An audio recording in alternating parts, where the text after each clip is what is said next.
RK நகர் தொகுதி காசிமா நகரில் வேட்பாளர் மதுசூதனனை ஆதரித்து முன்னாள் முதலமைச்சர் பன்னீர்செல்வம் பிரச்சாரம் மேற்கொண்டு வருகிறார். அந்த நேரடி காட்சிகளை தற்போது பார்ப்போம். ஆளாக்கி ஆட்சி கட்டளையில் 27 ஆண்டு காலம் ஆட்சி பொறுப்பில் அமைத்தினார்கள். பெரியோர்களே, பேரன்பு கொண்ட தாய்மார்களே, இன்றைக்கு நம்முள்ளே இருக்கின்ற மிகப்பெரிய கடமை, பொறுப்பு, ஆர்கே நகர் சட்டமன்ற தொகுதியில் புரட்சி தலைவர் எம்ஜிஆர் அவர்களால் அஞ்சா நெஞ்சர் என்று பாராட்டப்பட்டவர் அண்ணன் மதுசூதனன் அவர்கள். புரட்சி தலைவி மாண்பு அம்மா அவர்களால் என்னுடைய உண்மையான விசுவாசி மதுசூதனன் தான் என்று மாண்புமிகு அம்மா அவர்களால் அன்போடு பாசத்தோடும் அழைக்கப்பட்டவர். 91, 96 சட்டமன்ற உறுப்பினராகவும்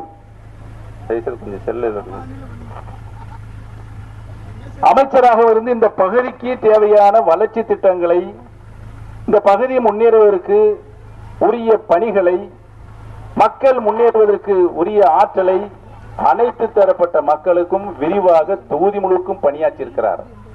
ஆட்சியில் இருந்த போதும் ஆட்சியில் இல்லாத போதும் மக்களுடைய சேவைகளை முன்னிறுத்தி எந்த நேரம் போனாலும் மதுனனை பார்த்து கூப்பிட்டால் உடனே நம் பகுதிக்கு வந்து நம்மளுக்கு வேண்டிய சேவைகளை செய்து கொடுப்பார் என்ற நல்ல பெயர் தொகுதி முழுக்க இருக்கிறது என்ற நல்ல பெயர் எடுத்திருக்கிறார்.